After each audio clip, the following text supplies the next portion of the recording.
We have. No, I can read mechanics. I just can't read emails and stuff. Oh, you didn't want that down.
So the time is now 1:40. It is Friday, April 14th. We are here for the Port Orange Police Officers IUPA negotiations for fiscal year 23-24. My name is John McKinney, Assistant City Manager. Sharon Cranick, Human Resources Director. Yes, Kate, Jason. Thank you.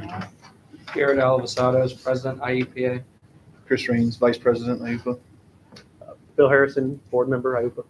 Brian Lambert, attorney, IUPA. Kyle Totten, business agent. Manny Marino, chief of police. Carly Meek, assistant city attorney. Okay. First off, Wednesday night, I did get your email over the MOU vote. Thank you.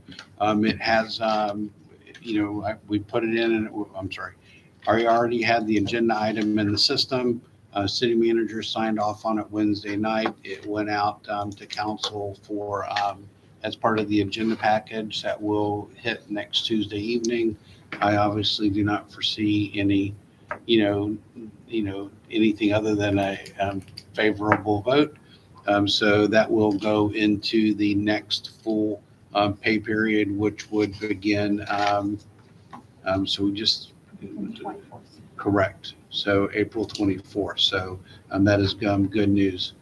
So what I did here is I created this little spreadsheet so that, we're on a full opener, on everything. So, I don't expect it today, but, obviously, being a full opener, we're looking at all the articles. If y'all know that there are going to be articles that you do not want to look at, then, you can let us know. We'll put it on here so that every time that we're meeting, we're not going over rehashing the same articles. And then I'll keep the date that we all agreed to that. And after every meeting, you will get that this master sheet so that you have it in your emails as well. I believe I said it at our last meeting. One of the things that we are looking for is we still want to do a 3-year contract. And we're I don't foresee us coming to an agreement on wages for a 3-year period. So at minimum, we know that wages will be open every year. The other thing that I was informed last week, we had a meeting with your police pension board members regarding calculation of lump sum payments. I know we spoke about it at the last meeting that we had heard conversation on it. And then after we had our meeting, the police pension board requested to have a meeting to discuss it. So we had that conversation last week. There were, and why this is pertinent, because this is regarding Article 29. It was discussed that the city and Pedro, the police pension board attorney, obviously it used to be Ken Harrison. It's now Pedro. There's been change of staff, difference of opinion between the plan administrator, et cetera, that it was brought to our attention, board meeting from February of 15, a memo from the admin services director from May of 15, and then a subsequent board meeting in September of 15. So we've reviewed all the tapes, audio tapes from that period. Our city attorney is out on vacation this week. I will be regrouping with him and Linda Truitt and Sharon next week. And we're going to go over what the audio recordings said, the way we heard it. And then we'll be scheduling another meeting with Pedro, Karen, and Warren Carmen to go over it. Why that's important is I was informed that when we all met last year, we made an agreement over, we would, agree to the line of duty death benefit and put off looking at the retirement articles until this negotiation. That has not changed for the city at all. However, we were told last week that Mr. Little has put all review of those retirement 6 retirement items on hold pending this conversation on lump sum payouts of accrued sick and annual leave. So that was completely news to me. I don't know if that is news to you guys or not, if that has been relayed to you, but we were told, Jared and I had the conversation with Mr. Little, that that would be provided to us no later than the end of March of 23. So that's now almost a month ago. So I will say that y'all definitely have more pull in that area than I do. I'm kind of at a loss for words on how this, issue just came up a week and a half ago. And, it's not, I wasn't informed, and I'm not sure if you were informed that they've stopped the actuarial evaluation. So, Pension board told me that it was all stopped, and okay. because of an error on the city's part, is what I was told. So, and then that was blatant news to us last Thursday. So we've not done it any differently over the last 3 years that we've been on Workday. So if something's changed, that's obviously going to be resolved. We said that we would resolve it. They told us on the call last week that the ordinance is wrong. And I said, well, that's fine, but we're talking about 2015. It's 2023. If there's been an ordinance that needs to be updated, has the pension board said anything to the city? And I've not heard anything. Chief, you and I have been here about the same length of time, but so we're definitely trying to get it resolved. We asked for a month. We got a review done early this week. We're just waiting on the city attorney, and then we'll reschedule that meeting with the board. But again, I want to be open with you. This is all news to us as of last Thursday, last week. For the So- people who obviously aren't here, like our viewers and stuff, could you kind of summarize for them what this issue is that came up with the accruals and whatnot, and explain exactly what the discrepancy is? Absolutely. Why don't I open up the Code of Ordinances, and I'll read it straight from the ordinance. And again, that's our guide. I mean, you're the attorney in finance and HR. I'm required to do everything according to the charter, ordinances, resolutions, or policies and procedures. I can't deviate from that. Like with police and payroll, you'll follow the 7K exemption regarding, how your overtime's calculated in a 14-day cycle, unless it's in the contract. So we are very, it's very specific on how we can do things. So if you go to section 54-122 of the city's Code of Ordinances,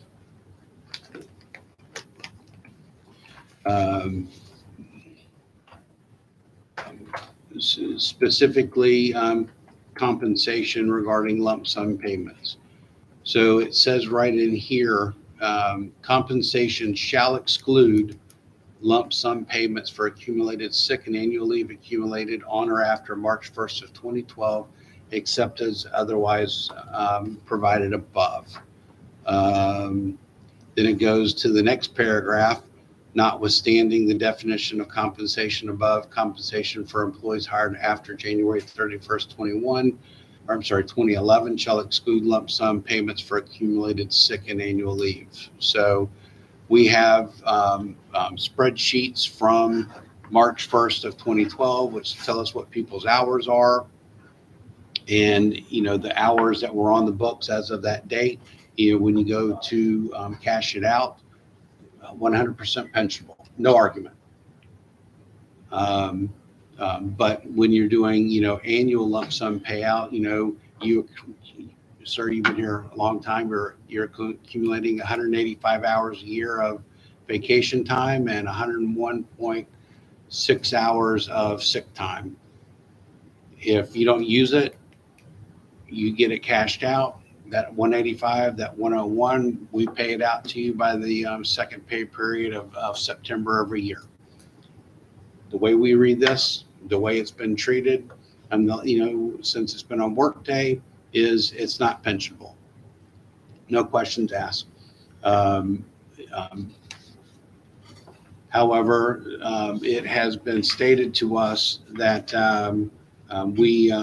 it is believed that the Tier 1 employees, that time is 100% pensionable every year. But if I have a spreadsheet that shows that the base hours on March 1st of 2012 was 471 hours in vacation time and 300 hours in sick time. Those are the only hours that are in cash out pensionable. So if you're cashing out 185 hours a year in vacation time, that 185 is not pensionable unless you want to deduct it from the 471. So that's the way it's been treated here by the city for the last few years. Hadn't been brought up to anybody up until a week and a half ago. So as clearly stated by us, the city, we're reviewing it. And then once we have the review done, we will leave it to Pedro, the pension board attorney, and the city attorney for them to tell us what that final determination is. And if it comes back that it will require an ordinance change, absolutely, we will move forward to get an ordinance cleaned up if that's what's required. So there is definitely no delay on the city's part on anything on this. So I just, again, I live and breathe by policies and procedures. I can't pay overtime on, only 20 hours of work a week, bi-weekly done. It's based on, anything over 80. So, I just need a written document to tell me if we're to treat it differently. Sum it up.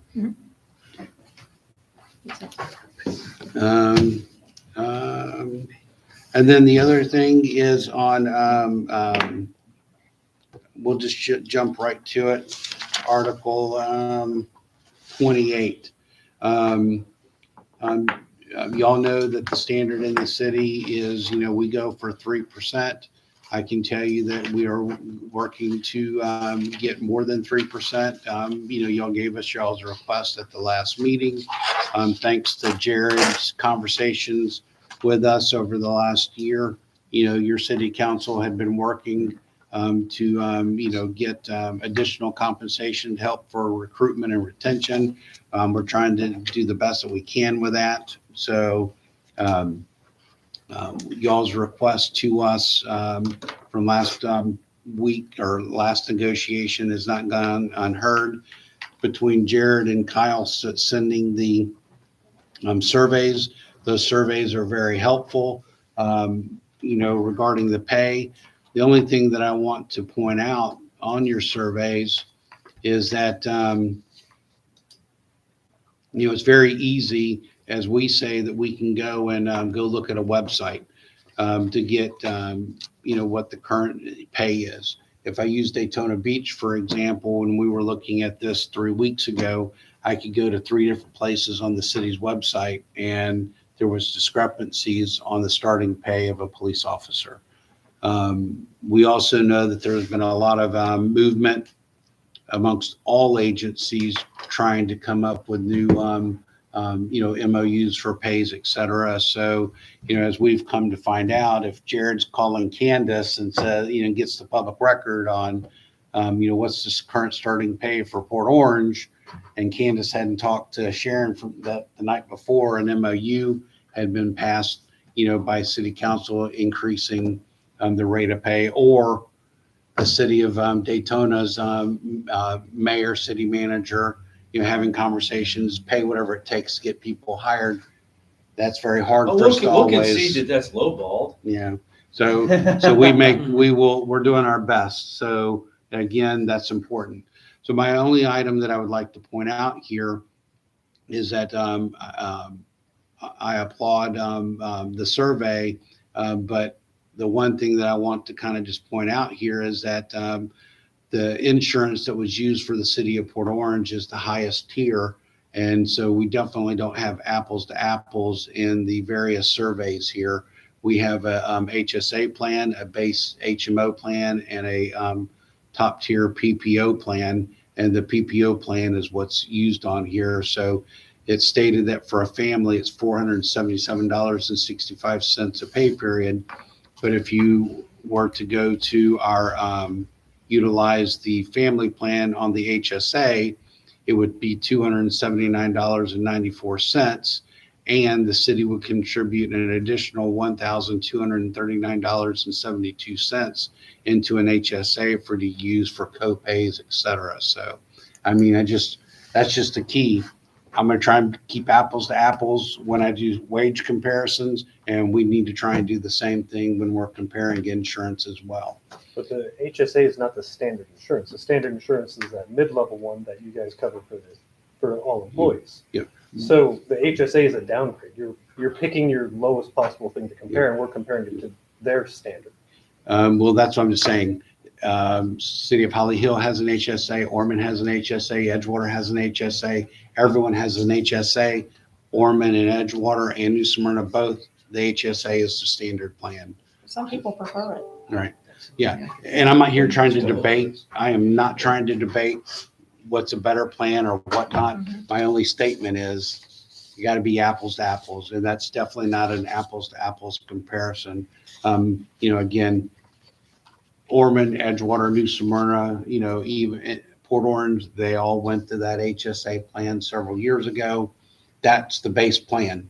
The whole purpose on the HSA is that it's just an alternative, but it's still it's the least expensive. The other thing in looking at the survey is, and I know this has been brought up a couple of times regarding how the Volusia County handles it versus, other agencies. What's important to note is the sheriff's office is a constitutional office now.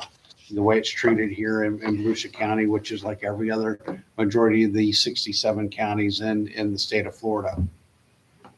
As a constitutional officer, especially the sheriff's department, majority of the employees within the sheriff's department are what? Law enforcement officers. So you have very few non-LEOs as a comparison versus here we're budgeted for 504 employees with 88 or less than 20% of our workforce. By Affordable Care Act that was passed in 2009, you can't have haves and have-nots. So just note that if we give more to the police department, the IUPA, et cetera, we have to do the same for all of our bargaining units and civil service employees. Not saying it can't be done, but you can't have carve-outs because that is not allowed by the federal government. So just keep that in mind as we go through with this, okay? Would you be allowed to make up for it with pay? That's Through wages? completely on the table. Well, that's the And point, right? Is the point is to show you as a city that insurance bracket, because I can back up that number, that absorbent looking number, and back that up with the officers that are working here. So I'm looking at the paychecks that are showing I'm paying $400 a paycheck for insurance. I'm paying $450 a paycheck for insurance. It's for you to city to acknowledge that, yes, I understand that sheriff's office has different abilities to mitigate his insurance costs. But what the city needs to understand is that cost that we have to take upon ourselves as the officers, the city needs to acknowledge that, hey, we have to offset that somehow, right? Because otherwise you're just not comparable. And I understand that you have to be in a certain bracket because of the plan costs, whatever insurance broker we're using, but that's fine. But you need to offset that to the officers. That way they're not taking such a heavy hit, and then they have to go somewhere else, which they're going to do. And then they're going to take home more in their pocket because they're going, oh, well, this agency is paying 75%, 100% of my insurance. So even though the dollar figure looks a little less, they're taking actually way more home. So that's the point of that survey. It isn't to say, oh, this is the one number we picked out of our heads and we want you to change this city. It's already been over the years. The city has already well established that they make no attempt and can make no attempt to alter insurance plans for our benefit. And we don't agree with it. We haven't agreed with it for the years and years and years that our officers are required to be physically fit, meet certain credentials, meet state standards, So we're trying to live in this healthy lifestyle to be physically active to lower our liability for insurance brokers, where your other sets of your city don't really have to do that.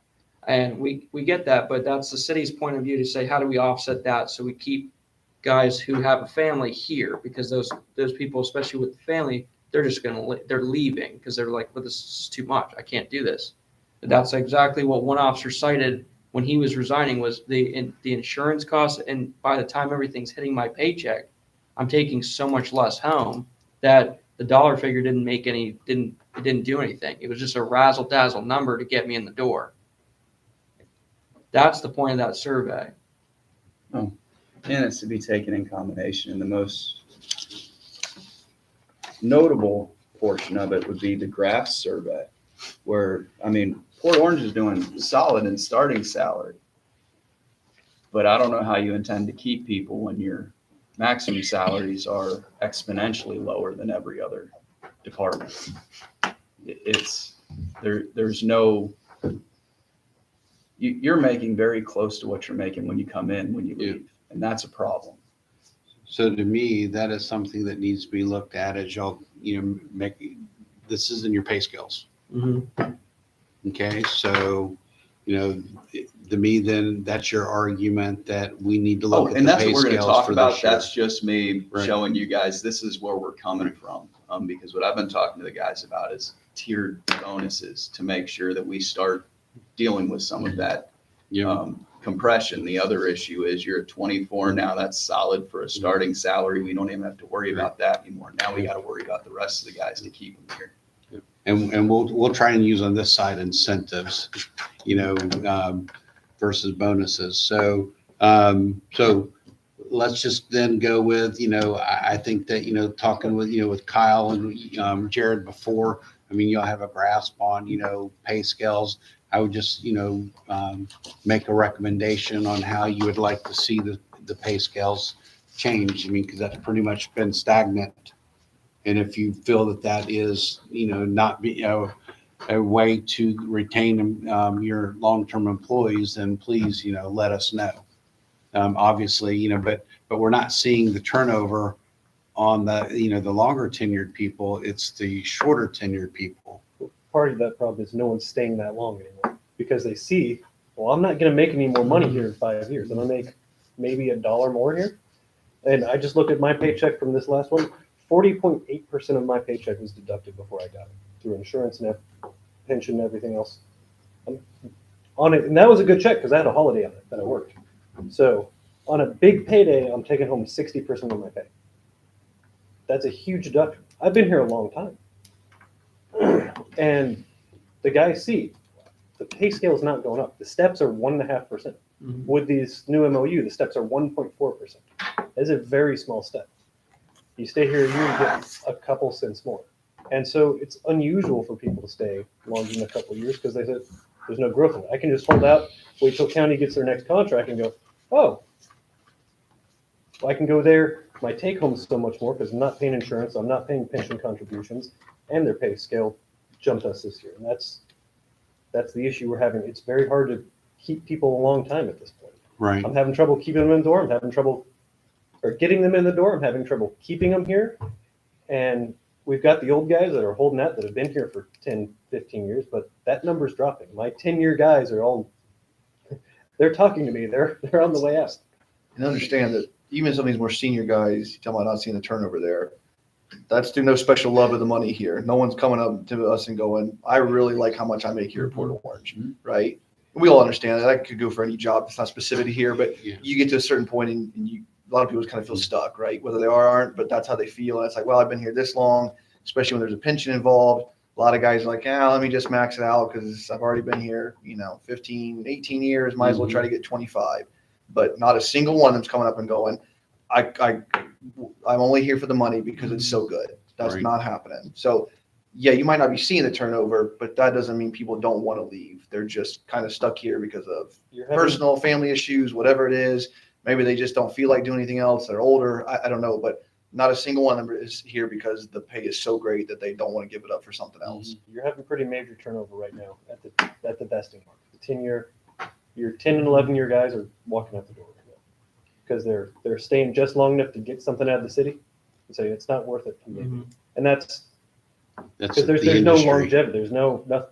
There's nothing at the end of the tunnel. Right, there is no light for them, and and you know, of no fault of a lot of the current staff here, but it needs to be acknowledged and we have to talk about is that the city's made this statement many years that they do not value long-term employees. They don't.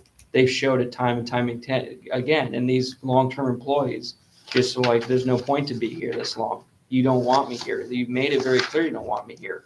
So I can't keep those. I can't keep that service. I can't keep those guys. And you know the ones that are still here, you have to remember that some of them have an attitude that we wouldn't really enjoy because they feel like they're not. Hey, they treat me like a lump. I'm going to be a lump.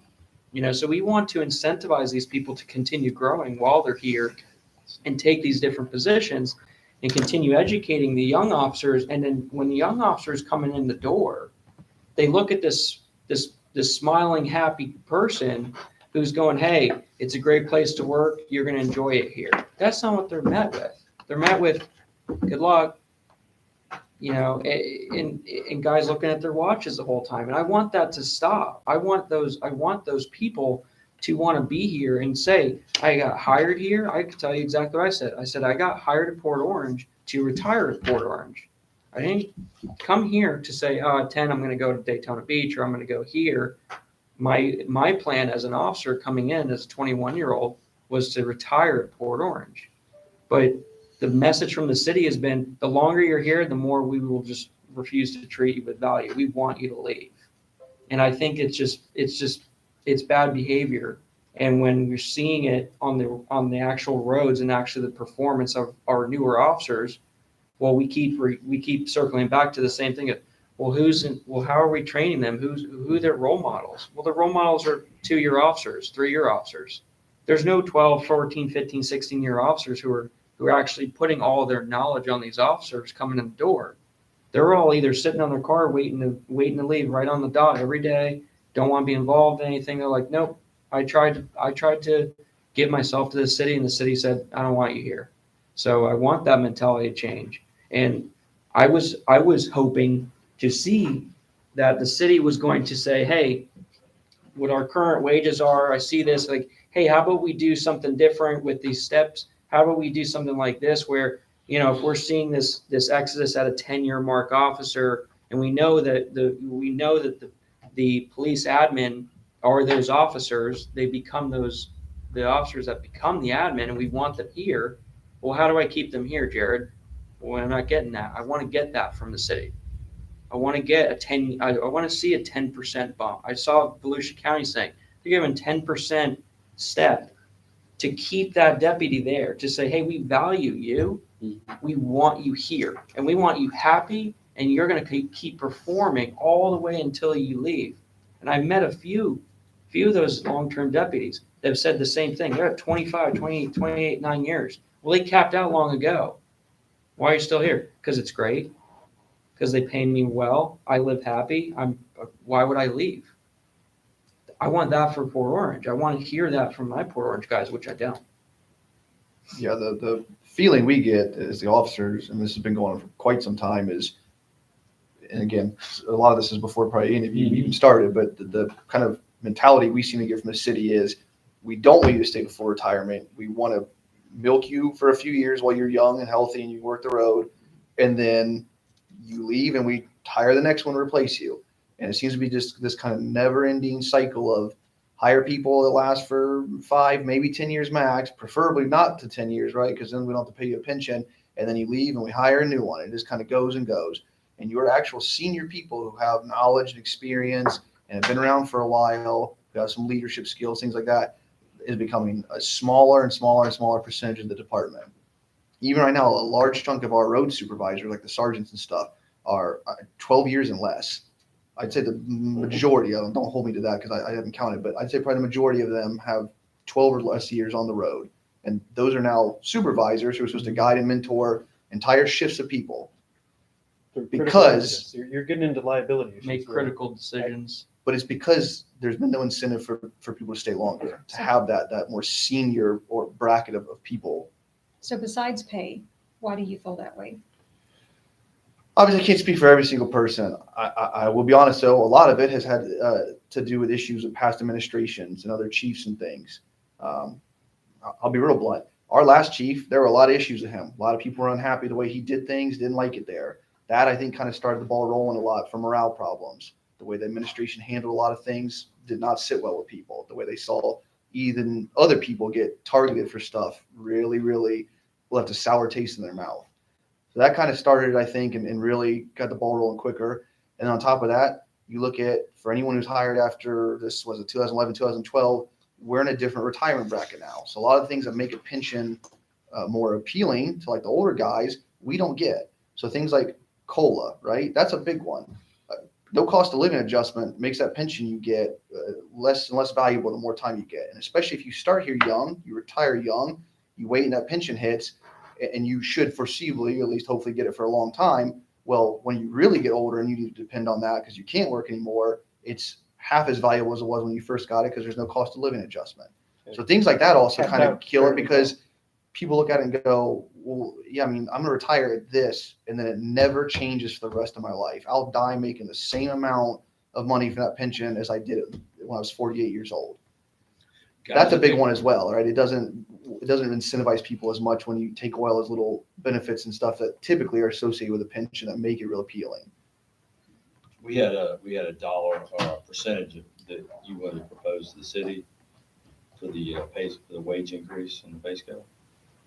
Well, obviously, we set that, we brought that initial wage proposal to get that, what I got feedback from the officers on that, hey, do you all feel that this is an appropriate wage? And that I got from the young guy to the old guy, which was my target, to say, hey, my older guys who I need to stay here, do you like this wage? And they said, yes. This would make me feel appreciated.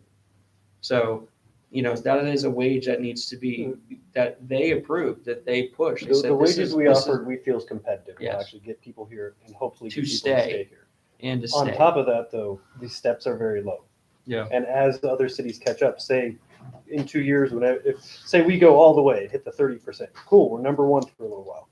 In 2 years, when everybody else catches up, I'll be a 16, 17-year guy. But if the sheriff wants me to come work for him and he's going to give me even pay, I have no reason to stay. Mhm. That would be stupid for me to stay. I mean, if I've you been look offered at- that job before. Apparently, I'm stupid because I'm still here. But the steps are very low. I don't want to come back and ask for more money on second ask, but if we can increase those steps, that would be ideal. If we could go a 2.5% step, That would go a long way. that would go a long way to keeping people here. Because the issue I hear the most is, oh, I got my anniversary. There's no significant, the difference in pay is $20, $30 when it actually comes out of my paycheck.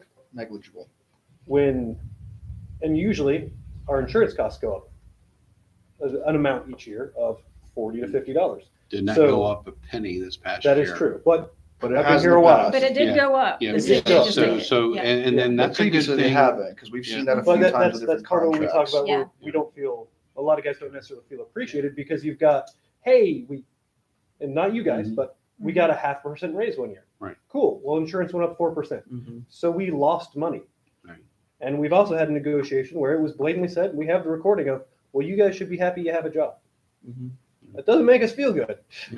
So one thing that, we agreed to last time is we're always going to speak honest and frank with everyone. So the one thing that I would like to try is I have not given y'all any reason in a year not to work with me. Okay. So I was not here under your previous chief, nor the previous deputy city manager or the admin services director. Let's work on how we're going to move forward. And I know sometimes the past, clouds how you're going to do it, but what occurred under the last chief, what occurred under the last administration, your city manager has done nothing but to tell me is work with Jared, work with, IFF, work with PBA, work with NAGE on how we can get things better here. And we appreciate that. You know, he's because, made an effort. if, again, it was $33,000 was the initial increase to the, cost of the employee on health insurance last year, across all employees. We got decent raises last year, and I said, Wayne, 33,000, I think we can absorb it. Let's ask council. If you can hold it, John, and so the millage doesn't increase, you're good to do it. How many employees know that the city did that? Not many, we found out.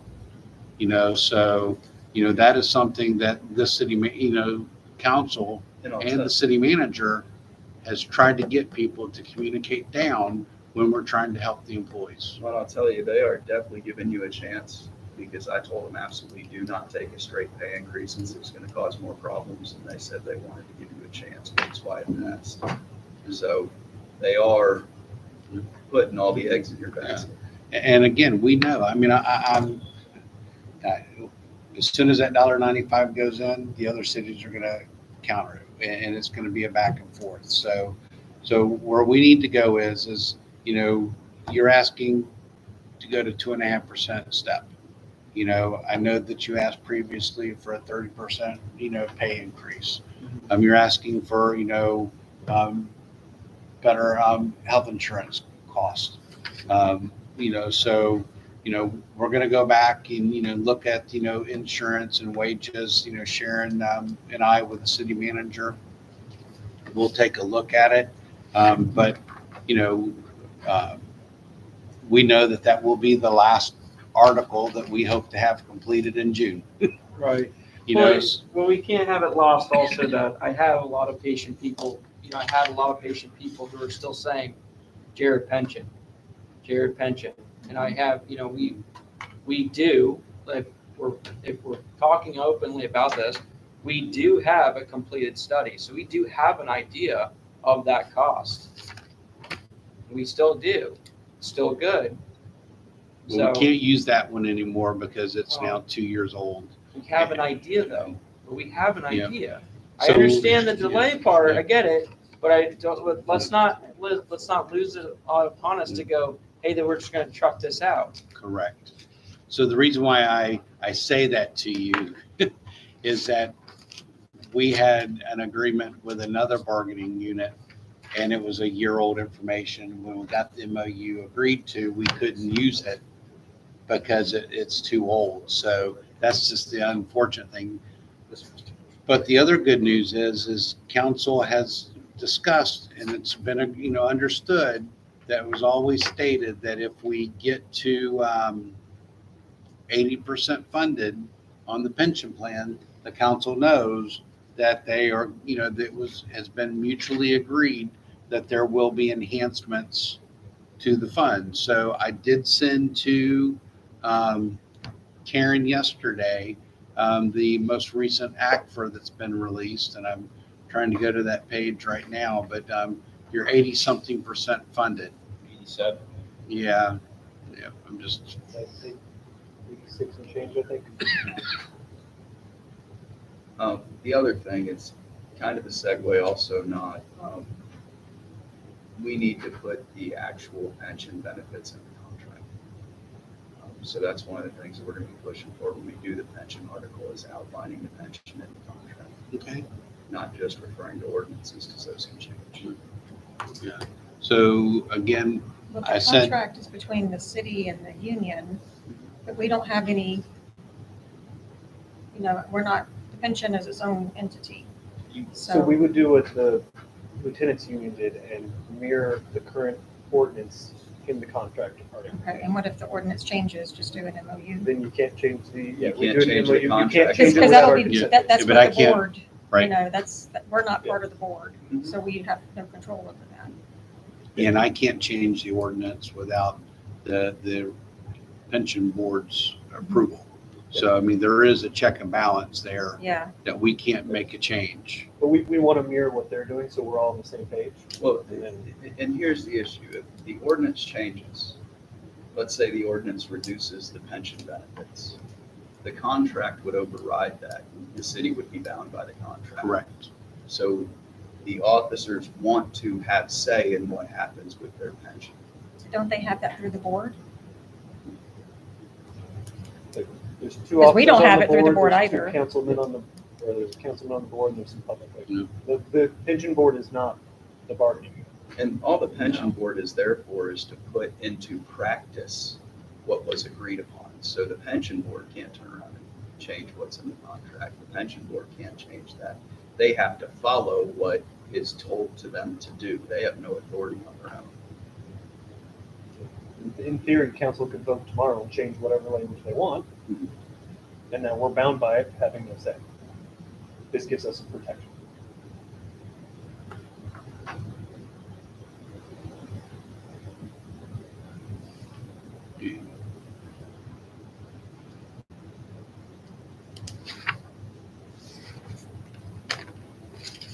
Okay, so then let's, I guess, Jared, if we could then just take a look at the articles. Are there any articles that you know that we're not going to want to review at this time? Or do you want to go through each one by one?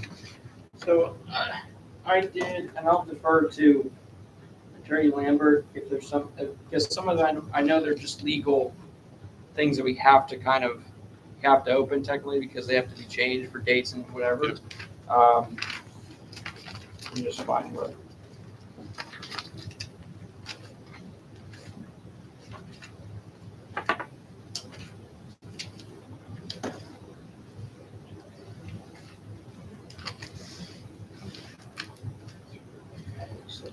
So the ones that that the officer specifically said we wanted to review. Okay. I'm just going to go down the list. Yep. It would be Article 1, because I think that has to be changed regardless. Mhm. 11, 15, 15, 12,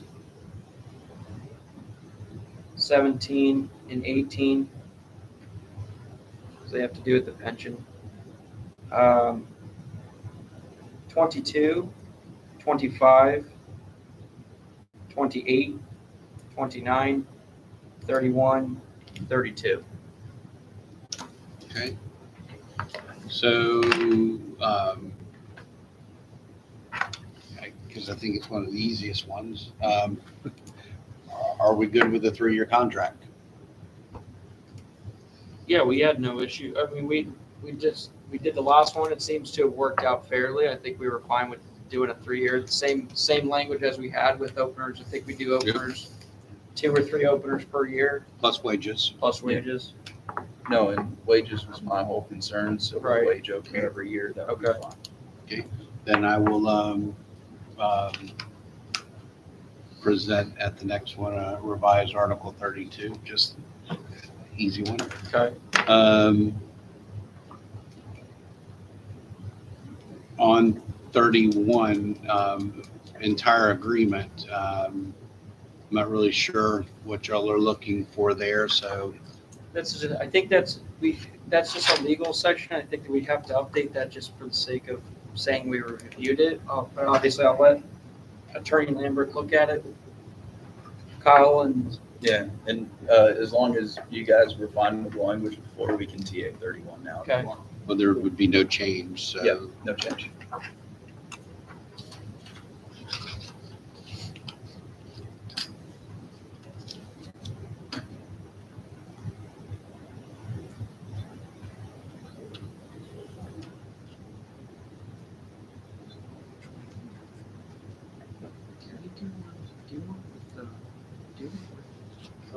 Start on every 5 years as a 5%. Okay. I just need a basic. I think the easiest way to do it would just be started. Yeah, I am. I was literally on the bottom of the agreement, that's why I was. Perfect, so I thought you were just messing with me at this point. We're just gonna kick it out. It was fun to watch you just go to the very back, but I got it right here, I didn't have to do that. No, 2.5% from the base year to that. Or from the, Okay, Playing psych games with me, I get it. huh? Playing psych games with me, I get it. No. After hours, I would, not during work hours, I won't. Well, that's no fun. He's got a camera on me. I know, that's what makes it fun. It's on Yeah. me too, John. Hey, by the way, are you getting on the pool for next Tuesday? Just penny again. No, so at the last council meeting, we had a member of the public says, who's that elderly silver-haired man that got the award? So I've got people asking me to dye my hair for next Tuesday. I like it. So anyway, under Article 1 agreement, I don't see where there's a need for change. Nope. They said that was one of the ones they wanted to look at. You're right. Just for, I think, just for the sake of it's With the updating change it, of whatever it dates. has dates on it or, yeah, nothing language-wise needs to change other than just updating it to current. Okay, yeah, there's nothing to change. Correct. So, okay, so then that means Articles 1 through 10 are good at this time. So there'll be no change. Sir, I put sorry, I thought you were fixing to put dates on there, sorry. Oh, yeah, no, That's why I I made keep that. it everywhere Okay, because I will lose at least Okay. one of these. yep. So I will go straight to Article 11. So Jared, what are you seeing there? I'm gonna read it. The officers wanted to review some of the language in there. That it shouldn't affect the city. It shouldn't, it's nothing a fiscal issue. It's that the officers wanted to put in a little bit of a change to how the promotional procedures are done. So that's one where I haven't got a clear direction from them. It needs to be kind of set and then see what they, we're gonna try to review a couple of different agencies to see what their language differences are and see if we need to do something that's similar to theirs. We can come back to it. So, right, so I sent you that Word document this Right. morning. So if you just, as you go, have ideas or whatnot, if you would just do it and submit it to us as track changes, and then we can go in and Sharon and I will take a look at it. Okay. Please send it to me too. if you don't mind. Yes. I didn't get the survey information. Okay. He just sent it. Yeah. Yeah. 10-4. Yeah, he literally put a ball in it. Yeah, the city unilaterally for 180 days can extend probation, but there's nothing on there to say why they did it. Okay. To give them updates so that it basically just makes it something that you guys can then look at. Right. And I mean, it's just one of those things that I think you want the status updates. You want to be able to say, why is this person being extended? Right. But that's We just. do an internal, we do internal ones, but obviously I think it would be nice to have that language in there. That way the officer knows that he. Yeah, this is why, this is what you need Yes. to work on. This is Right, what- yes. It's been an issue with another market. This is going back to the probationary employees 10. So 10.4, basically what we like to do is, if they are having their probationary period extended, basically a progress report stating these are the issues we see, this is what needs to be worked on. That way, they understand why they're being extended. Basically, the field training officer, DOR, however. A 10, a 16. After they get out of. I'd say 5.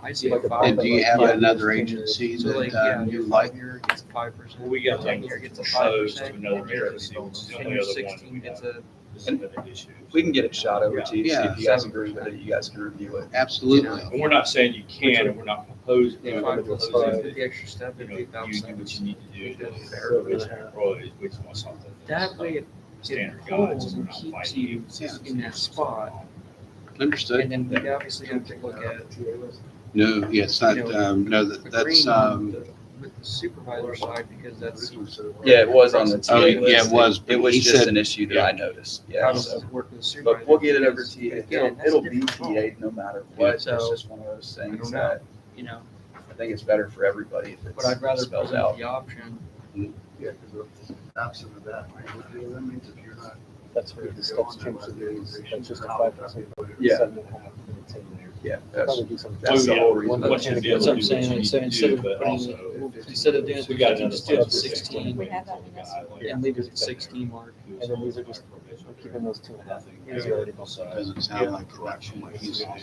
Nothing, and then last day, it was You're extended. I can't hear with the air conditioner. Oh. It's like being in the seat of a jet plane waiting for it Plus, to we take got off. two different Like, conversations you, me, going. and the coffee cup in the room. More. And Mars. Just trying to Okay. make sure the chief was not sabotaging. What do you guys want to do? So Jared, what do you see on No, that Article would be bad 11? business. 11 is, yeah, that's the one I gotta get a clear direction from the bargaining unit, see what they want to do, if they want to change, they had some issues where they want to change a little bit of language for selection procedures. So I want to be able to review other agencies, see if there's something that maybe we can mirror theirs and make it a little bit more fluid, because there has been in the past of some argument where there's too much leeway on certain things Okay. with it. Specifically, what's the concern, so we can look at our stuff and get So you potential. the main point that was pointed out to me was that the section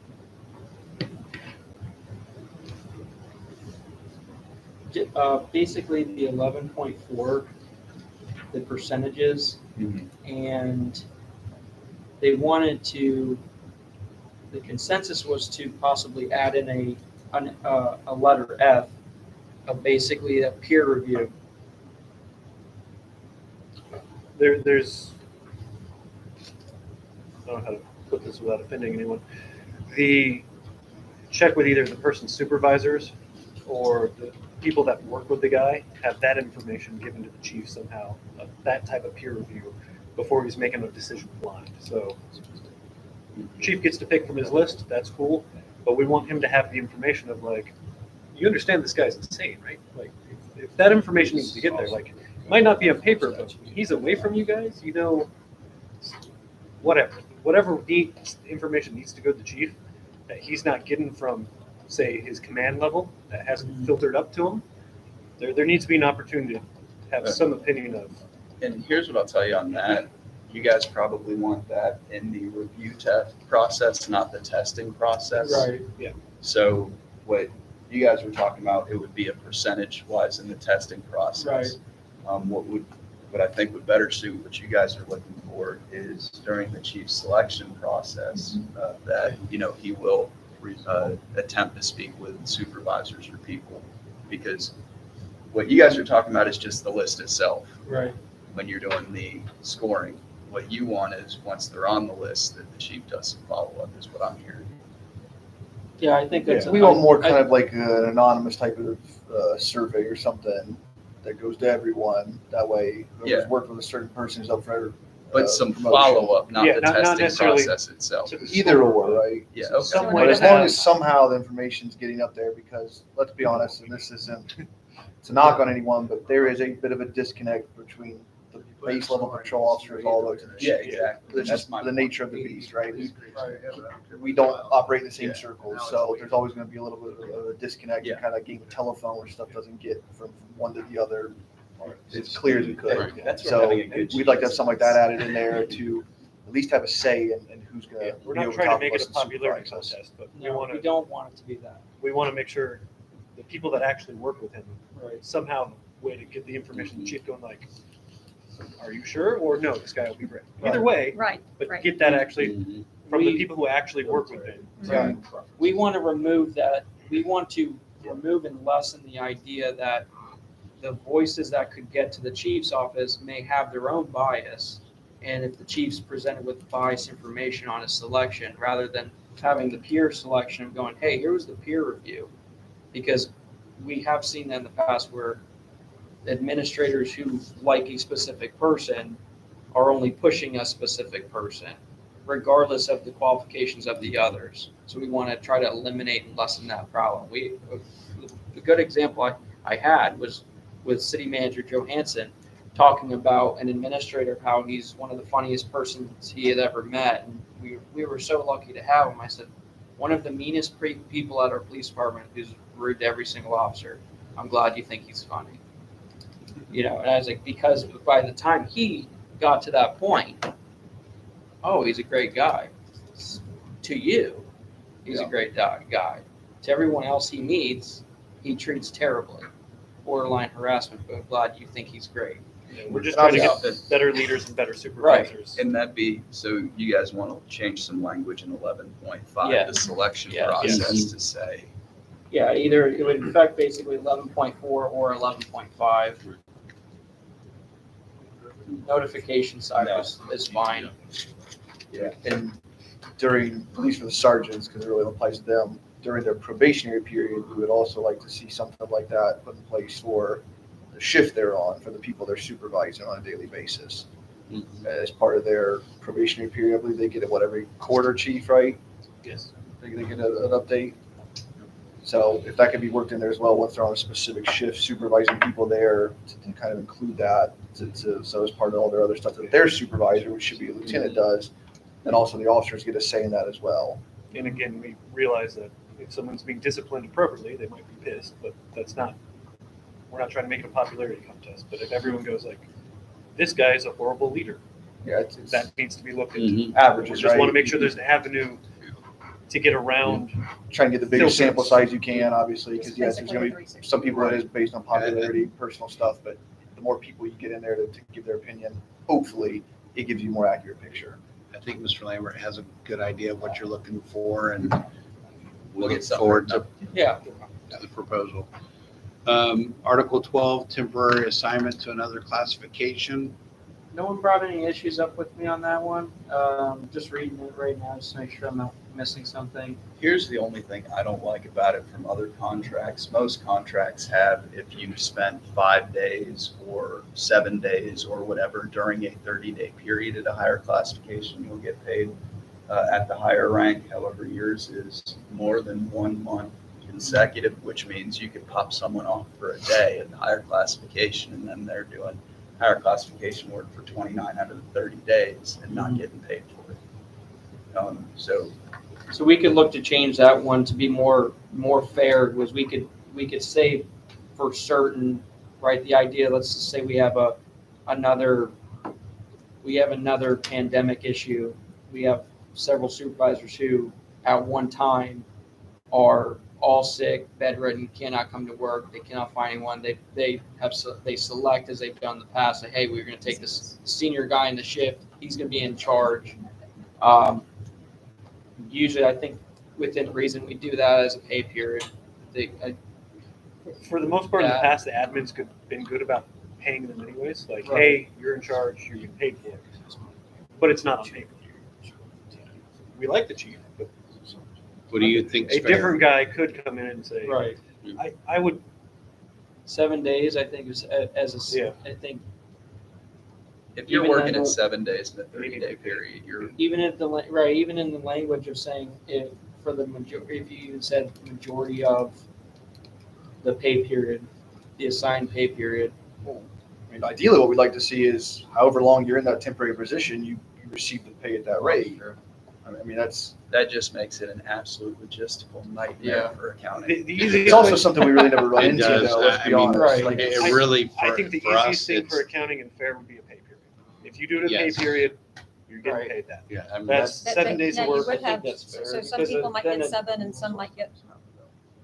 Depending on Is the that- position, pay Which periods. I'm fine with, I just want to make sure we're on the same. He page. did. Patrol It shifts, happens pay with, period would be 7 shifts, but you're looking Yeah. at the 2 weeks. No, So I if know. you cover Never have 2 to. weeks, whatever Correct. is that pay period, Usually that's is fair. right. Because I'd say if you're covering for I motors, think pay well, you're period makes sense. 10 shifts, Mhm. but you're still 2 weeks, you're still a pay Right. period. That I makes it easy to apply to everything. Absolutely. we'll look at that one, and we'll take that as the approach to make Yeah, a and- recommendation. You guys look at it for what works for your accounting, and then we'll Because it may just be Easiest the way to pay, the translate beginning of the pay You period. don't no matter receive how change many- in pay, though. Yeah. Could be 7 days, it That could be was- 10 days. However it could you be guys need to 9 do it, I days. just want to make Afraid sure of that Waiting, they're. but Their issue was Yeah. we were gonna get moved to patrol. The beginning of the and next lose our pay. pay, which they were not, which we clarified. You're not gonna lose your pay. Yep. He's down with Article no- 13, 13's discipline. We reviewed that. We changed, we had major overhaul on that in 2019, so we're fine with that. 14 grievance. Here's my only issue with those two. You're repeating the grievance procedure in both discipline and grievance. So That was brought up last year. we can just remove one of them because they should say the same thing. I'm fine with The that. only issue I'd rather remove the one in disciplinary action because that has step 1 with a 7 calendar day filing and then arbitration has it with a 10 calendar day filing. So I'd rather keep the arbitration Sure. in the grievance and arbitration language and just discipline. All that has to be is they have the authority to discipline. Right. So we'll leave that one to you to make a, Yep, I'll just remove the grievance procedure from that and get it sent over to you as a proposal. Okay. um, We need to fix language. Well, How the do way you we feel kill about things moving with stuff? hurricane. I'm getting 15's gonna be an interesting one because we have to sign emergency work, total hours worked. So these language problems with, especially with, I don't want to trigger John, workday. please It's a don't. trigger for everyone. We're actually thinking about assigning all things workday related to legal. That's right. Whatever you want. I think How do you that, feel about that? On both Because- sides of the table. because So glad, so because if glad. we do that, if we assign workday to legal, then that leaves everything else I know. open, so we'll be True. good. You'd have 80% of You your just day free. solved all then. your problems, thank you. Yeah. What were we doing on hours of work and everything? 15, so I think that's gonna be something where we have to look at that for hurricane Yep. issues. Yep. Setting that language, we gotta set a block of language in there about what we're going to do during a state of emergency, what we're going to pay, what we're not going to pay, what we consider mandate, what we don't consider mandate. So I wanna have that language in there because it's not. How are you guys doing it right now? Well, okay, so if so if you go to 3.7, 13.7? no, 3.7, Article 3? yep, Article 3.7, Oh, yeah. One more time. 3.7. I just said the same thing.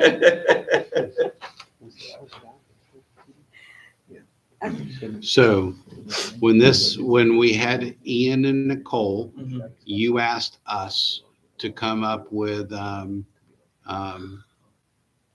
clear language regarding, hurricane related. So for, I will work with Sharon and I think that we do need to relook at 3.7, even though we went through it. I will propose a more clear language as it relates to hurricane, because again, hurricane is something different than a riot, Mhm. or a tornado. So what we stated as part of last year, that when this, basically when City Hall was closed, which was noon Mhm. on that day, that all hours worked from that point forward until basically EOC was closed, all those hours were treated as hours worked at time and a half. Mhm. So we will relook at the language, because remember we did one letter for Ian. Mhm. We cleaned it up immensely for Nicole.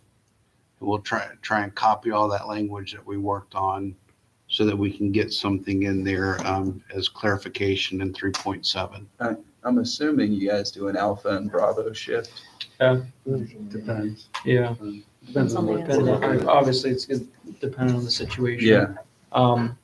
But obviously, the main issues we had was we had a conflict of that, where the initial, that grievance came up was officers who had been working normally, and then their hurricane time overrode their overtime hours they were already supposed to get, and that was one of the problems we had was hey, the physical hours side is what we needed to kind of establish that, hey, as long as you're at these physical hours, it's the same coding, it's the same thing. For the sake of tracking on the FEMA side or reimbursement side, the city can do what they need to do in terms of the coding procedure, but we need to set that physical hours worked over X is going to result in overtime. Physical hours worked during a state of emergency, X is going to be overtime. And Chief, I'm assuming you had basically people on a consistent shift at the department during the Alpha team, just for sake of argument, was there the entire time during the emergency? And then Yeah, once we did, and we incorporated some stuff that's, because obviously with Ian and the flooding, they couldn't go home. Yeah. Nicole was a little bit different, so that was, the response was a little bit different. Mhm. It's gonna be tough to encapsulate all of them, because Oh, even Ian, we weren't originally gonna go Alpha Bravo until the storm shifted again, so we're gonna have those situations. Yeah. But you also have the issue with, like the patrol platoons that were working the day that we switched to 12. You had the shift that was already here that really wasn't doing a hurricane function as of yet. And then that caused some issues. So, you know, John was real flexible with how we were gonna do it. We should probably need some language. But so this is where it becomes really hard, and I'm not gonna pick on any department. I want to keep it very generic.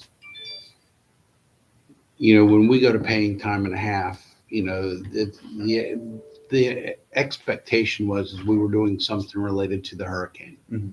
Okay, so if Carly was at home, you know, working and she was just doing, I don't know what Carly does, but it had nothing to do with hurricane. I mean, I know what she does, but I don't know what she does in a day-to-day business or day-to-day. But she's working on something and it wasn't related to the, you know, Hurricane Ian or Nicole. How do I pay her time and a half for that? You know, so that was one of the arguments that we had, you know, from the police department. Well, I didn't do anything related to the hurricane. I was just sitting in my office doing my regular work, Mhm. Well, and that's that's why I was thinking, the reason I'm asking these questions is to try to figure out a way to put it in the contract that protects the city to do whatever they need to do, protects the officers to do what they need to do, and frankly, makes it easier on accounting because it is an easy coding issue. There also needs to You've be never the- met Workday. No. So Fine, a fairly that's okay, why, easy. and that's why, frankly, Mhm. last year we had to just say everyone gets time and a half. Yeah. I couldn't differentiate it. You know, once you make that switch, Workday is Workday. So everyone got paid time and a half. Mhm. But we knew that, you know, Harrison wasn't doing anything related to the hurricane, so he couldn't fill out a 214. Mhm. So no 214, I can't get it reimbursed by, you know, federal government.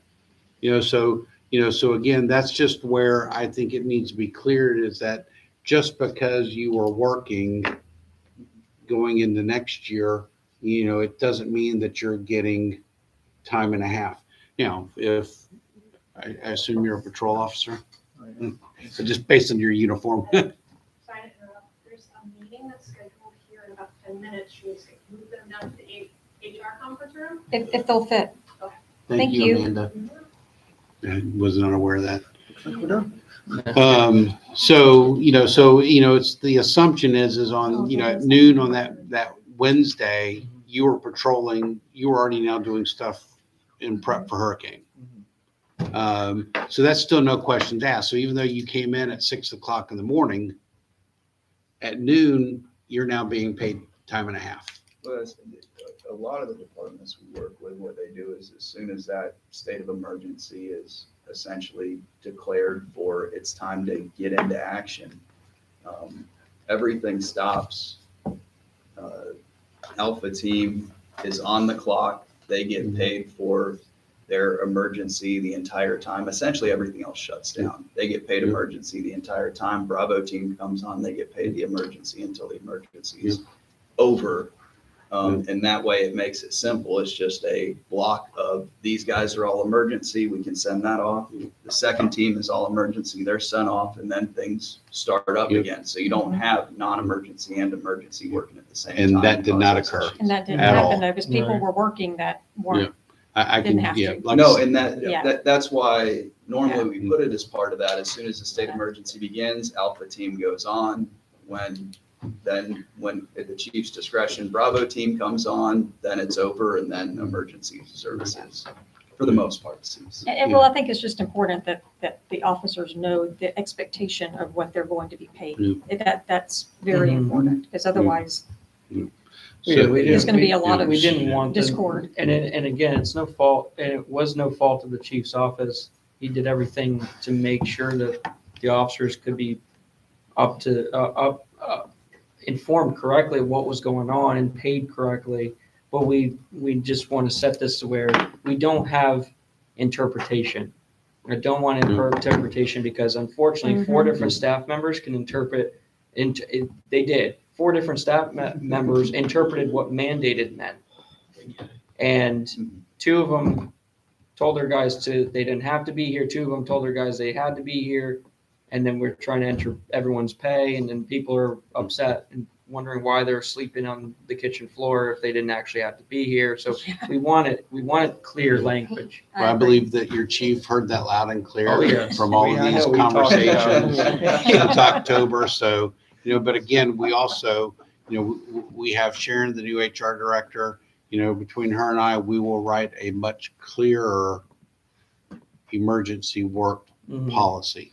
And what Seminole County Sheriff's Office did, they showed me what they do at the time for state of emergencies. Is just maybe something to consider for the city side of trying to input the stuff is when they issued out their state of emergency and they actually went to their emergency schedules, they had officers fill out an Excel spreadsheet of their hour count.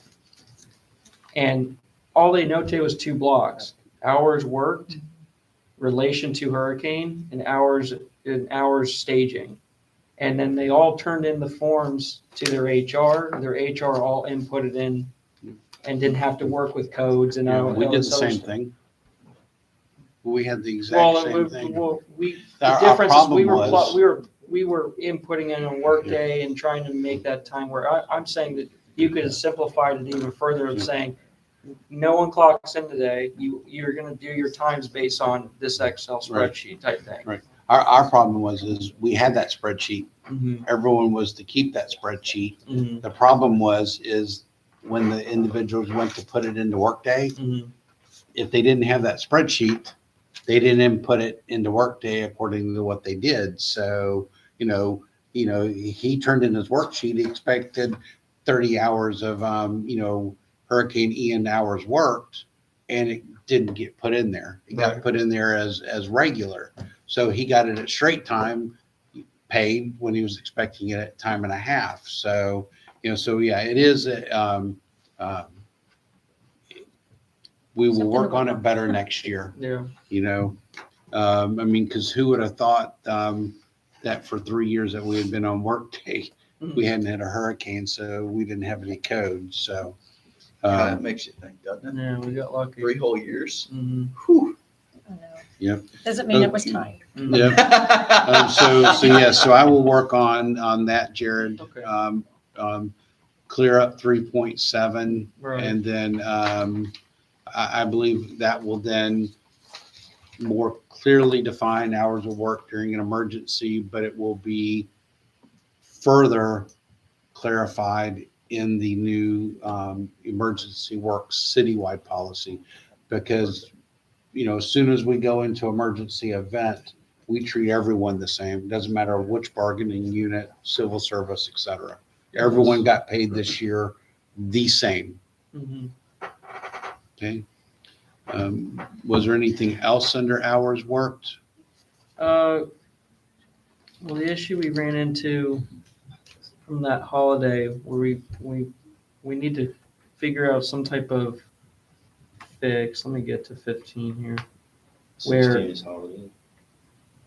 No, it was hours of work, but what happened is the hours of work on a holiday happened to fall on a holiday. So the officer lost their built-in hours of overtime because the contract basically said, well, you got your hours of overtime, your 4 hours contract overtime. I want to fix the language where that basically at the 80-hour mark of physical hours worked, there will be, anything excess is noted, it will be overtime.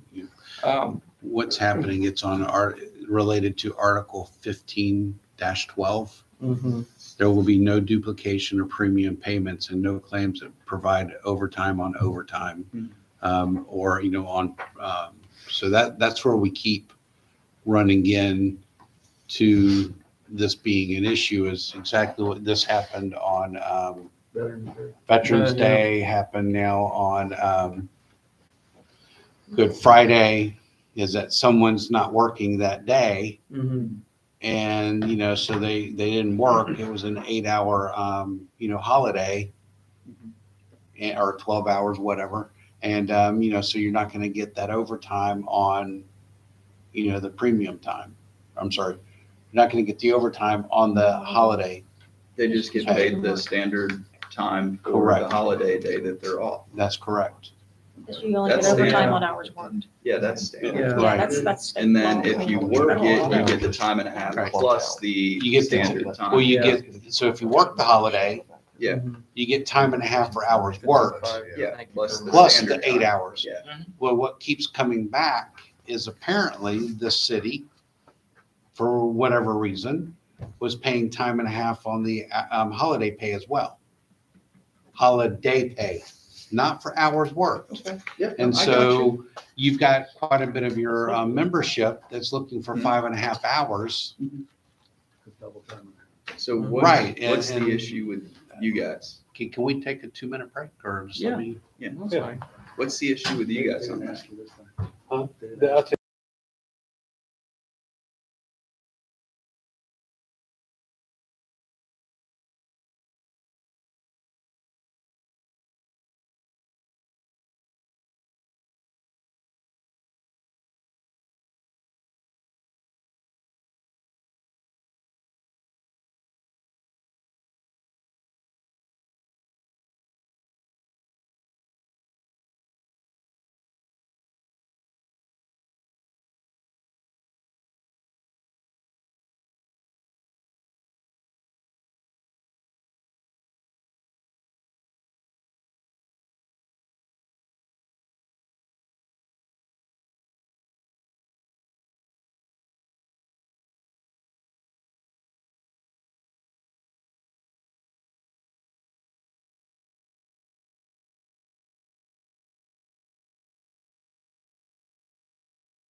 Hey, there's only one group harder than police when it comes to payroll. You know? Okay. Oh, the other thing, on 15.5. Yep. We need to fix, I think we just need to simplify the language because we ran into an issue where an officer was leaving, he was clocked out. Mm-hmm. He's about to leave, he's just waiting in the parking lot because he hears on the radio, there's a THI, there's a severe crash. So he's just waiting. He's like, well, listen, they're saying it's trauma alert. I'm gonna wait. I'm on call. They're gonna call me back anyway. So he's waiting in the parking lot. He just mind his own business. They had to say, hey, come to the scene. We need you. Well, there was an argument that he technically wasn't called back because he hadn't left the property. So the chief overrode that and said, we wanted to clean that language up the same. Once that officer is clocked out, Yeah, because it and says they they're have called back, they're they've left their normal place of work. right. This was in A small thing, but just to clean it up, it'd be nicer if we could say something along the lines of once they've clocked out from their regular work, but I don't think the requirement should be that they have to leave the property, the police department, because that's before they're called back and get that's- overtime. I think that's the failure in the language of I'm sure it wasn't taken like that. This was in a time where punch cards we were still using punch cards, so it was that way of trackable going. And technically leaving the normal place of work is walking to the parking lot, so, Right. I mean. I would say there's I would not even an agree, argument there, and I'd say I'd that- say outside the city limits. Yeah. We're in a city vehicle. So I would, yeah, and the easiest thing to So say. you're never called yeah. back. I like it. Well played, sir. And I'd say the easiest thing to do is just. and Jared made it very normal place clear of work. 3 weeks To, ago that we're once you're paying locked out. more Yeah, an so employee you can who afford has, to live in the city. an employee who is clocked out of their place of work, done. Like, I think that's the easiest thing to do to make that language change, because then we could Okay. say, he clocked out, he's walking the pond enjoying his thing before he goes home, and they ask him to come back in, we have to respect that, I don't want to say having a cigarette, because Do you have, No, do you have an we're- agreement that has something somewhat like that? I'll look back at it. Like I said, We've always just had anything that you get called back for, because as soon as you essentially leave the building, you're being called back, but, But if you're clocked out and haven't left the building. yeah, so Right, that's, 'cause we we still- can do clock out. because we have access to the gym, which is inside the building, so if the officer clocks out, wants to go do his Yeah. workout, and we tell, hey, we need you to go do this THI, well, we need to, Yeah, and like I we said, can- in that first sentence, We can I just think we amend should to just change it clock to out. employee who Yeah. has clocked out of the place of work. Right, I would just say has clocked out. Yeah. Well, just yeah, as clock well, out, or like an employee who is called back and you just remove has left the normal place of work. I mean, that might be, something to consider, but I'll leave that to, I think we're really parsing words here that make no difference. I But agree. Yeah, I'll look at the Yeah. language. I'll see if I can make it a way that it can't be abused either well, way. right, because, I dealt with an issue a couple of weeks ago Yeah, where, well, I'm gonna clock out 5 minutes early to get well, called back right. in. Woohoo! I dealt with an issue where an employee was coming in at 6 o'clock in the morning to change the lights out in the fountain. And I'm like, why are we paying them callback pay for this? I was looking. They said, oh, we brought him in. No. You asked him to work a different schedule to come in an hour early so that you could see when the lights were on. Because you can't do it at 8 o'clock. That's having someone amending their normal shift. Did you tell them this, call them at 4 o'clock in the morning and tell them to come in? Oh, no, they knew about this days in advance. I'm like, okay, you changed their shift for that day. That's not a callback. So, so it's understanding what, Callback means. you're correct. Okay. Yeah, call out or call back is one of these guys Right. is on THI call or Mhm. the guy's not leaving, hasn't left yet. Yep. Hey, we got a holdover, it's too short. I will make the assumption that we have no issues on the amount of holidays we get. We just have to, The MOU language. It's in there. Right. Into the You're fine with it. Right, but you're looking at last year's contract. We've already sent out the updated one. You didn't send the chief an updated one? 17. It went 17, 18.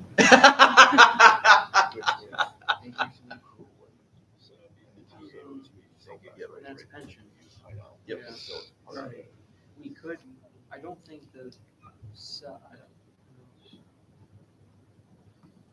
well, let's see the 17. 17. Yeah, it has to do with pension. So we'll just, it's gonna be a part of the pension proposal anyways. So we just need to So table that 17, for now. yeah, 17 is gonna be a part You of the got that. pension proposal. It's in your email. 18 days as well. So is 18. Yeah. Other lead. What's that? Library. Which one are we, 17 and 18 are related to the pension, so we'll need to hold Yeah. off on that one, Right. those two for a little bit. 19, we didn't have any issues. Next one's 22. Yeah, 22. Uniforms and equipment. Yep. What? Correct me if I'm wrong, some of the issues or requests here were to potentially increase the clothing allowance for detectives. Which one is that? I'm sorry, did we, 22. what did we do with 19? 19, they said. 19 is, 19 no is change. 19 we were fine on. Yeah. 20 is good, 21's good. 22 we would be on. What was that? I'm sorry, what was that? One right now, For the start, for the detectives, 22. 22 point, There's a 22.3, or excuse me, 22.5.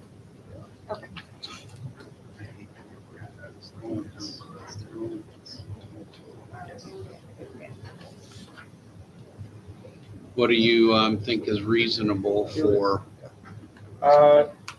Let's see, right now, we're at, so 750, I think it was, they requested, they're requesting just based on inflation. They've been pretty good about, but because of inflation, we just want to do a straight 1,000, because after taxes, with the inflation on the clothes and everything now, we just want to be able to move with the changing times and the changing prices. So you're talking about Well, the that's what. annual proration of 1,000, Yeah, instead of 750. yeah. but you're good with the $500 lump? Some of them did think that should go up as well, because the reason being, 750 and 1,000? Yeah, yeah, Yeah, that'd just be something fair. a little bit higher because their initial, or the reason is when You you gotta- initially go, you gotta buy a full wardrobe essentially for your job to have enough clothes to get you through the whole week, maybe more. And yeah, after taxes, everything else, unfortunately for dress clothes, the $500 goes kind of quick. So for new detectives, it would be nice to have a little bit of a higher allowance there. But you guys don't normally get dressed? yeah. Okay. The, They either wear that or they're naked. This is all I own. Oh, I yeah. should And have been then, a cop. Yeah, and then also on 22.5, John, the last two sentences, it's about footwear. Just because what we've seen was $150 per year for footwear it's not getting anywhere, and I've got multiple officers they get rips in their boots and they're basically, which is fine, Chief's office has been trying, but we're not able to get lasting footwear that's good for the officers at 150, so we wanted to move that to 250. Where are you That seeing doesn't that? have anything to do with Yeah, that footwear. has nothing to do with shoes. Yeah, that's something else. I bet your footwear is somewhere else. I'm sorry. I think it's the same amount. Yeah, it's, I think that's personal equipment. Is it personal? No. Oh, it might that's be- breakage. Yeah, because, there's no boot allowance or shoe allowance. Shoe allowance? No, it just is how many pairs. I think that might be an internal. So he's policy. asking for a boot allowance. You already get boots under 22.1, don't you? Yes, but there's a section in there. The price might be set by Yeah, shoes as needed, generally We not should to talk to exceed the one chief pair about per year. increasing it. Like, Where For you some reading I reason- think that's an administrative. That's Okay, like so- what the okay, PD sets, not For some by reason, we have an contract. administrative cap at 150. So, That's a Fisher policy. Yeah, Yeah, so what we should do is, we actually raised Nage, okay. and that maybe if y'all would be agreeable, we'll just mirror what we did with them. Well, now, do y'all have to wear a special shoe though? We have to wear a law enforcement Yeah. rated boot. But So who it- buys it? The city buys Oh, it. yeah, then So that's, so that's yeah. why He's it's buying shoes it. as needed, generally not to exceed it- one pair so- per year. It may be, an administration 22.1. side because Oh, got it. we had it in a contract where it was a max of 150, but maybe that Looks price like was that's taken. not- We're Are you still, guys having problems with boots? yeah, they're not lasting at 150. You buy the, You agree with Yeah. the Or labor 42. managers Looks like we on took that shoe cap prices off and there things somewhere way along up the and way. down. So, okay. Well, because the city buys it. So Yeah. what they're saying is that They're not being the approved. city, So I think it's, Let me know. I don't know if it's a miscommunication problem because what it seems to be, it seems It to may be a be, miscommunication problem. whoever is approving may think we still have it. Yeah, yeah, here, they do. They think we have, what I've been told is if it's over 150, it's not approved. It's not. So, because we used to have a thing in there for every 6 months. Yeah. We changed that to a year. We said, hey, boots are fine to last them for a year. We're okay with that. Obviously, if there's a substantial like damage to the boot, the chief's office has always been good about saying, hey, it's damaged, notated why it's damaged. Let me know. But we're talking about If there's worn out anything we boots can with, do, just tell me. with less than a year. yeah, we understand. Okay. So, And it, I yeah, mean, Yes, sir. you have You an can't work internal without it. policy on your No, cost of we boots, can't, I mean, so that we're uniform, would you raise it from 150 to 200? Because we actually did when we went through the other but unit. it's not in there at all at a Right, but he's price. got an internal policy. Oh, I got you. But that's also to make sure the chief gets what he needs. We Yeah. can put that policy in this as the boots that are given to him. So chief will look at that, let us know what he Mhm. needs, and then we'll play with the sure. contract and we'll argue with you guys and put up our best fight. And you guys can fight back and I we'll was figure it trying out. to- I was trying to- solid gold boots. Yeah, but I'm also Solid good. gold. Well, I agree. Well, I don't, The everything, the way the officer requisitions their shoes is with justification, Mhm. right? So they say that, this, like I have one officer who has a legitimate foot arch issue, so he has to build his shoe accordingly, so he's asked for that, and the chief's office was, good, like, hey, he needs this, understandable, no problem, but we have others who are like, I want a Louis Vuitton boot, here's the price. We don't, But, and we that, don't want someone abusing. that's Yeah, why but we'll it put has some to be whatever's standards in issued. here, and that way everybody's Mhm. bound by it. Okay, The officers can't be like, well, I want this. Well, no, it's in the contract that this is right, this is the standard we're abiding by. right, And then that way the city can tell the chief, no, we can't give you money for it. It's part of the contract. right. But I think that's, if you agree to his internal policy on it Yeah. versus here, because I don't want to get to where it's, one pair of handcuffs can only be stainless steel, can't have, Oh, no, this would be boots only. okay. Yeah, Yeah. this is just to help the chief. This isn't, I don't want to just, yeah. I don't want to And get if, too and if detailed. we're good, I we're know. good. If we're not, we can play with it. Yeah. Yeah, We're just because, trying to- because on if that, we're you're, just trying to make things especially easy. your We're line not of trying to work, get paid. Yeah. I know you probably would go potentially through boots much Oh, quicker yeah, than someone else. I do, and what I, And I like that this Yeah, says that's- generally not to exceed one pair per year. Doesn't mean you can't. Right. No, So if his policy increases the boot, because again, we went through and did a lot of research with this 7 months ago, where we knew boots today cost way too 40% damn much. more than a year before. right, We understand Yeah, that. and also some of you were gonna go through this faster just based on yours. Like, Yeah. It's just the way it is. Okay. There was no issue on 23 or 24. Wait, you guys don't want to do drugs? Please don't. There was some, Don't ask, don't tell. yeah, there was a bit of a conversation about the medical cannabis stuff being, legalized and how that would affect us, but for now, we'll leave that. Yeah, Like still we a gotta follow drug-free state. federal. Yeah. We're making an opener for next year, don't worry. No. I'll tell you that this, you know, FDA won't budge on that. They don't- No, they won't. We Oh, had a I'm case- sure. We had a CBD case, and they said they didn't care if it tested positive. There's no force taken. So, Yeah. Okay, so on insurance, we would like to, you provided us a survey. We're gonna look at that survey and we'll come back to y'all at the next meeting. But are you looking for, We understand you have to lower either everybody's insurance costs, you can't just do ours, so, I mean, we're understanding that, we're willing to take whatever benefit we're trying to get there in wages. But the goal is to get better take home for the guys, because like, single family income, if you got a medically complex kid, like me, I'm getting killed on insurance. I pay something like $477 a pay period? I believe on my W-2, it was something like $19,000 for the year. Well, between health insurance, Oh, dental, all of your eye, Aflac and all of your all that colonials. stuff comes out to Yeah. like, that's, He's I saying understand we I can have to have squeeze some the extra balloon. because Mhm. I got a heart kid, but Yeah. so do other people. Right. Okay, so we will come back on that one.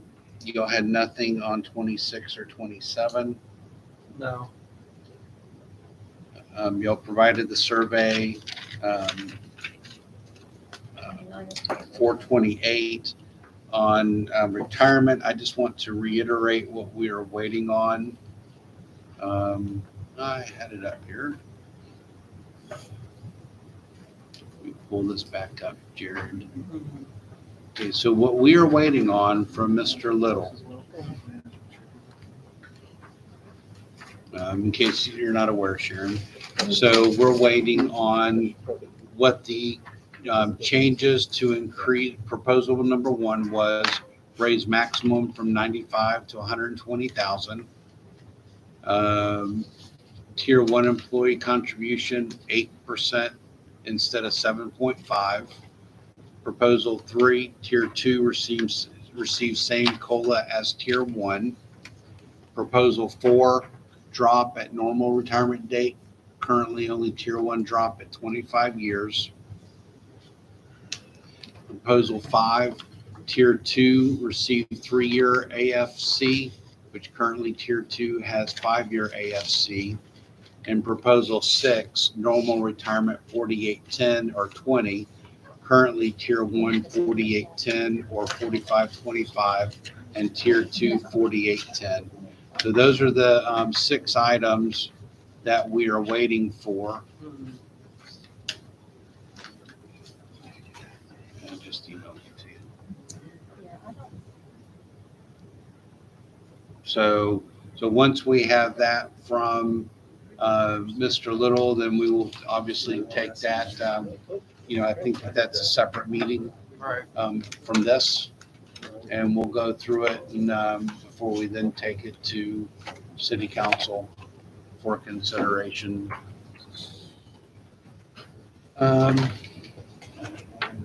Wait a second. I thought I had brought some documentation. Not too many damn emails. Yeah, I'm sorry, I keep calling. That's all right. Is it over in that stack? This is all, That's all the contract. All right. Well, I can just summarize it for you and I can I'll find it or I'll send it to you. But the difference between yes, thank you. Do you have the other one there? Well, this was the 2021 185 premium tax revenues back in 2012, which is the statutory frozen. I was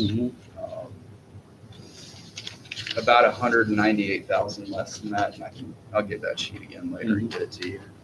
So I mean, 21 we were dealing with about 97,000 that the officers were signing over because they just did. And here it's the generalized we're signing over all the 185 monies. The other issue is 5% is the minimum deduction for officers for the pension. So everything above 5% and everything, all the additional premium tax funds have to go to improvements. Reading where they're at right now with new officers, the only improvements that I see is from a 275 to a 3%, instead of a 55 and 48 retirement age. I think they're at 45 and 42 or something like that. So the benefits aren't anywhere near coming to the 97,000 that they're giving up in 185 monies and the additional 3.5% they're contributing. So we do need to make sure that their pension gets better. And we to sign agreed, the that city over. council has agreed to Oh, review the pension cost. Yeah. You know, I wasn't here in 2011. How many of us were? Well, and that's not for your benefit, that's Oh, for no, no, you to just- have for their benefit. when you talk about Understood. So where I come up with why they made those changes, because there's been a lot of research on this. Mhm. Our pension plans back 15, 20 years ago were not performing well at all. We were at the point that, you know, our plans were not sustainable financially. And all bargaining units, police, fire, and general, you know, gave up, you know, pension benefits as a result. It's only been in the last 7.5 to 10 years, or actually 7.5 years, that we've actually seen a good improvement in our returns within the plan. And I can tell you, whether we like it or not, you know, police officers not staying in, you know, till vesting has helped the police pension plan immensely, to, you know, on the returns. So, you know, on the funding ratio. So as soon as we get this, the council made the promise that they were going to review it. We agreed to pay several of the studies. Y'all paid for the other one. So we are bringing that back on the table.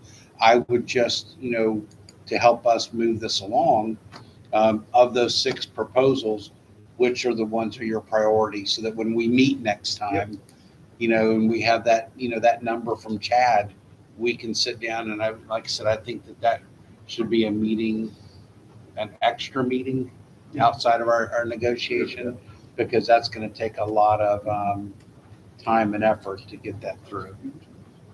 What's because I only had the one with the 3 tiers. So Jared, which He option can were forward you- that to, well, actually I have it.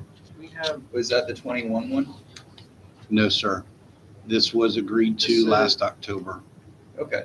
Well, but Jared, which tier did you want them to 3. focus on? Tier Number 3, 3. proposal 3, which then we separated it out because we wanted, the city wanted to restudy every single one of them. Gotcha. So we took number 3, agreed on number 3 to go and evaluate every cost associated Gotcha. with it. So I have, So plan 3. Yep. Perfect. Yeah, then I know exactly what he's talking about. Yeah, I was just looking at it. You guys- I know, I am a disaster. Okay. And then, only because I have a time certain meeting coming up. We already discussed, there's no change to severability, Article 30. And we already agreed that for 31 and 32, I would bring the updated language to be TA'd for those 2 articles at the next meeting. Perfect.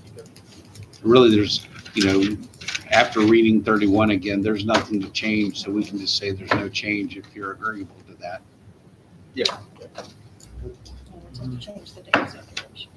Well, there was no dates In 32? in 31, I mean, 32. but 32, I will. Yeah, 32 bring days that. change is good to go. Yep. There Okay. you go. You guys go.